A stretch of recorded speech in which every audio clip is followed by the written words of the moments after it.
Okay, so what we're talking about today is how to graph linear equations, and we have three different methods for that. We have something called, we have one method for when we're given standard form. So what do you notice about this standard form? Which side are x and y on? The same side, right? The left side. And we have some constant c on the right-hand side. On slope-intercept form, they're on different sides, right? The y is by itself. There's no number in front of it. The x is over here. There's a number in front. That's always the slope. And then there's a constant, that plus b. Do you remember what that b stands for? It's the y-intercept. Good job, Marcus.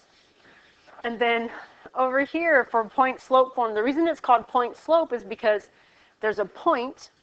That's this x1, y1. And there's the slope. Okay, and so that's the general form, which we'll talk about in just a second. Let's go. Earlier today I went standard form, and then we went in order, 1, 2, 3, but we might do it a different way this class period. I think we're going to start with number 2, the slope-intercept form. And before we do that, let's talk about this section right here that says remember, okay? Real quickly, we're just going to review how to use slope, right? So this review right here says m is the same as slope, which means rise over run. Remember, that's your vertical shift over your horizontal shift. And the example says use a slope of negative 2/3 to graph a line through 1, 1. So how many points do you need to make a line? Less. 2, at least 2, right? You need 3 to make a good line, but a minimum of 2 to make some kind of line. And so here in this problem, we're given 1 point, but we can use the slope to find a second one. So which thing do we start with? Do we start with the point or the slope? The point, right? So we graph 1, 1. So there's 1, 1. And then we use that slope to find our second point. So if the slope is negative 2/3, what do you remember? Which direction would you go next? Down 2 and then to the right 3. So negative 2/3 is rise over run. And that means down 2 and to the right 3. So go down 2 and to the right 3.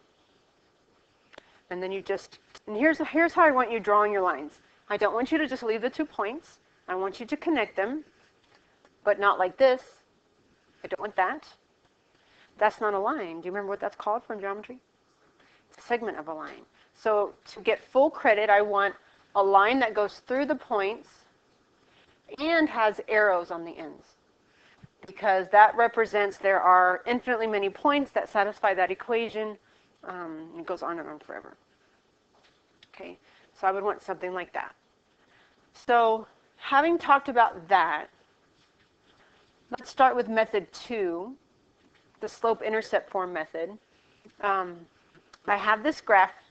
I want to graph this equation. Negative 3 halves x plus 8. The first thing we want to do is figure out what the y-intercept is. Okay. So we want to graph the y-intercept. That's step 1. And what did you already tell me that it is? What's the y-intercept?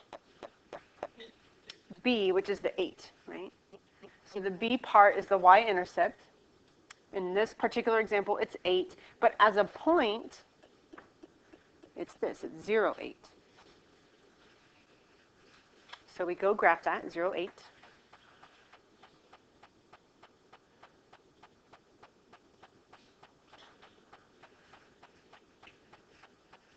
And then we need a second point. We use the slope to get a second point. So that's the second step. Use the slope to graph second point.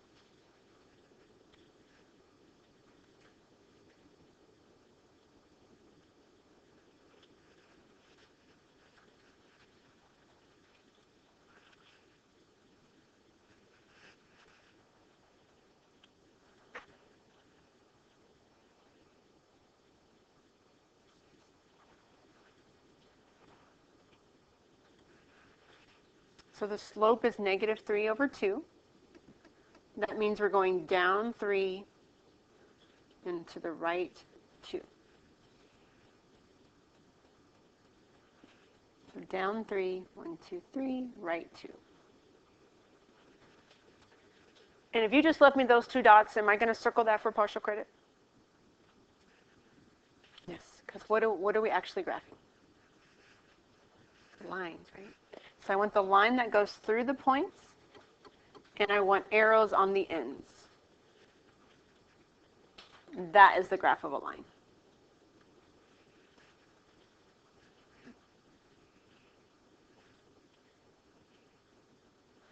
On your practice sheet, I would like for you to do number 4 as a practice for this method, and then we'll talk about it and go to the next method. So do number 4 on your practice sheet. We'll talk about it, and then we'll do the next thing. Okay, so what's the y-intercept here? -1. So 0, -1, and then the slope is 1 over 4. So that means you go which way? Up 1, right 4. So go up 1 and to the right 4. And then you just connect those. Connect them with a line, arrows at the ends. Sorry, I know this is probably making you twitchy with my ugly line. Okay. So that's probably the easiest of the methods. No math involved. You just have to be able to understand which is the intercept and how to use the slope. So let's go back to our notes and do method 1.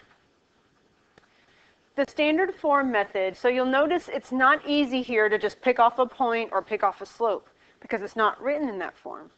The basic part of this form is you're going to find and graph the x-intercepts and the y-intercepts. And those are really easy to figure out what they are. Because if you're looking at a graph, don't draw this down, don't write this. But if you have some line, it crosses the x-intercept, the x-axis here. All the x-intercepts you could possibly find, y 0 right there, right? So anywhere, any line that crosses the x-axis, any lines that have x-intercepts, y always equals 0 right there. So what you can do algebraically, if you're trying to find the x-intercept, is plug in 0 for y, and then simplify to get your x. The same is true for the y-intercept. If I had a bunch of lines that crossed the y-axis, every single one of those points has the same x value. At every single one of those points, x is 0. So if you wanted to find a y-intercept when you're given an equation, which we have today, you would plug in 0 for x and solve for y. So that is what we are going to do. That will give us 2 points. And we will use those 2 points to graph the line, because you only need 2 points to graph a line. So going back up to the top, for this particular problem, 3x minus 4y equals 12, let's start by finding the x-intercept.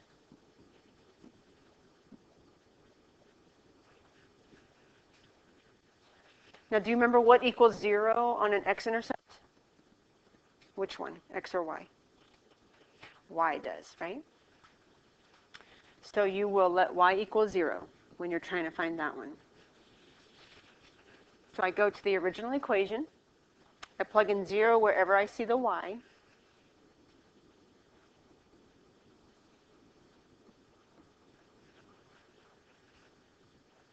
And then I solve for x. So this 4 times 0 just drops out, leaving me 3x equals 12. Dividing 3 by both sides, what does x equal? 4. Now this right here, x equals 4, the way it's written, that's actually the equation of a line. As a point, it's 4, 0. So the x-intercept is 4, 0. But I need 2 points to graph a line. So I find the other point. So I found the x-intercept first. Now I'm going to find the y-intercept. Yeah, what do you think I'm going to plug in this time? Oh, I'm glad you said that. So we're not going to do 4. So one thing I want to point out here is that this work I did, in step 1 is done. I'm not doing anything else with those numbers. When I move to step 2 to find the y-intercept, I go back to the original equation, all right? So I'm going to let x equal 0 in the original equation.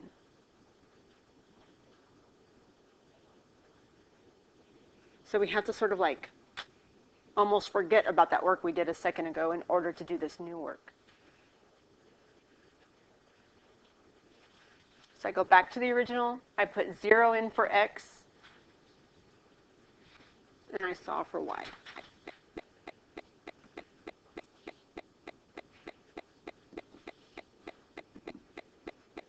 So this drops out, leaving me negative 4y equals 12,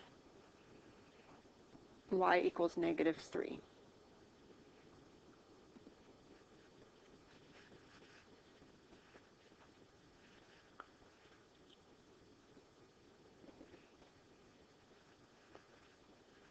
And that's our y-intercept. So the x-intercept is when you plug y equals 0 and solve. The y-intercept, you plug in x equals 0 and solve. And then to graph it, you just plot those 2 points and connect them with a line. If you like rulers, there's some up front. So 4, 0, 0, negative 3, line, arrow, line, arrow.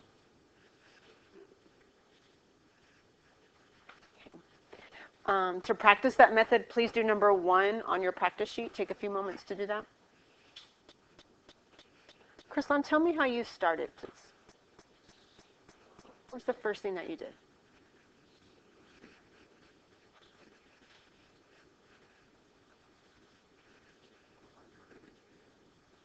That's okay.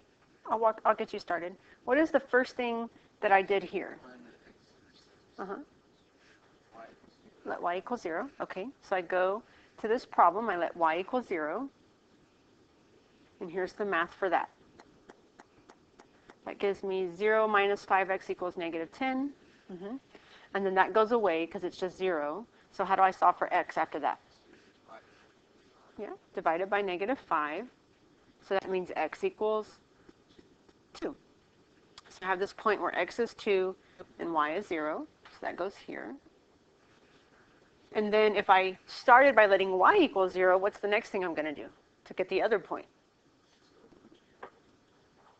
If it's not y, let x equal 0.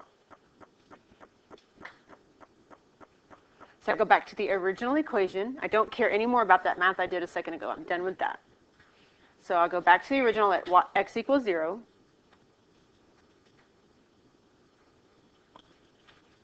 So that negative 5 times 0 is just 0, so that's gone. So I get y equals negative 10. Okay? So I have this point 0, negative 10. And I just connect those with a line. And please remember to put the line all the way through the points and do arrows at the end of the line, okay, to show that it keeps going and going. All right, raise your hand if you got that right. Perfect. We have one more method to talk about. It's going to be great, kind of. You're not going to like it at first. Are you ready for not liking it at first? No? Okay. I'm good. This last method is called point-slope form because it's for when you know a point and when you know the slope of a line, okay? But what do you think? So look at this yellow, the highlighted piece. What things in there do you think is going to make our life a little bit hard? Y1, X1? What else? I think it's the negatives, okay? So we have to be a little bit careful. Over here, when we do slope-intercept form, we have this plus b. And you don't have to write down what I'm about to write down. I just sort of want to lead you into this. Remember, if you have y equals mx plus b, and I gave you this, what would you tell me b was? Negative 4, right? Even though it doesn't match this form, what's here? And right here in this form, it's a plus sign.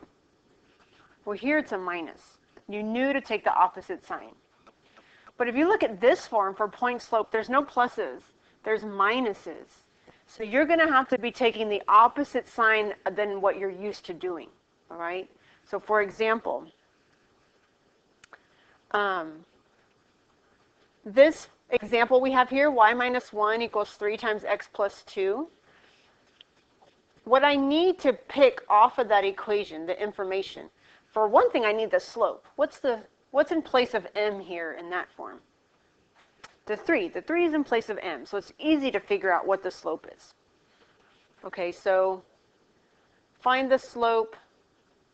If that was the first step, you would just say, okay, what is in place of m in the original one? And you would say it's 3. Okay, so that's easy. The trick is figuring out the point. So we need to find the point, and that's going to be what's ever in the x1, y1 spots. Okay, the x1, y1 spots. So I'm going to tell you what the answer is, and I want you to take a moment and look and see if you can figure that out. So I'm going to tell you this. The point from this general equation, y minus 1 equals 3 times x plus 2, from this example rather, the x1, y1 point is negative 2, positive 1. How do you feel about that? The signs. Do you see why that is? Okay, because you're taking the opposite of what you're used to. So like, for example, you could check yourself by going back to the general form and saying, okay, if this is my x1, y1, then y1 is 1. So does that work? Y minus 1? Yes. x2 is negative 2, so I'd have x minus negative 2. What is minus a negative? Plus plus. Is that what my problem is? Yes, x plus 2. Okay. So you're going to take the opposite sign here when you don't have to do that on slope-intercept form. And it's because of the negatives in the original equation. All right. So to practice, let's finish doing this example. So now we have this point and we have the slope. Which one do I take care of first on the graph? The point or the slope? The point, right? Because I need a starting point. So I graph the negative 2, 1. Negative 2, 1. And what was my slope? 3? 3 over 1? So that goes up 3 over 1 for your second point.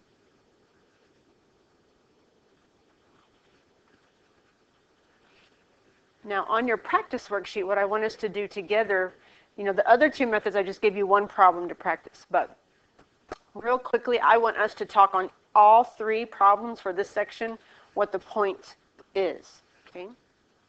So looking at the back of your practice worksheet number 7, you're trying to find your point, your x1, your y1. Just throw some stuff at me. What do you think it could be? What do you think it is? Your x1, y1 point. Okay, I got a vote for positive 5, positive 2. Other votes? Does anybody vote for that answer? Yes, positive 5, positive 2. And what's the slope? 3. Okay. On number 8, what do you think my point is?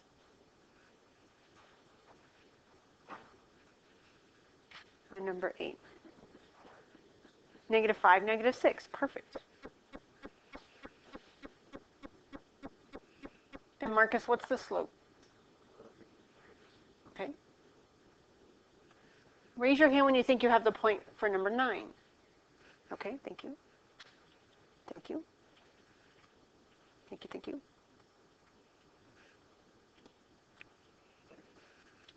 Maggie, what did you come up with? Do you think the point is? Perfect. Positive 2, negative 1. And what's the slope, Maggie? 3 over 4. Okay. So now that you have the point and the slope, it'll be easy to graph each of those. This is due before you leave. What time do we get out of here with the pep rally schedule? 2:40? Oh, yeah, that's plenty. Yeah. Right. It'll go faster than you think it will. It'll go fast. And you can have your music while you work if you like.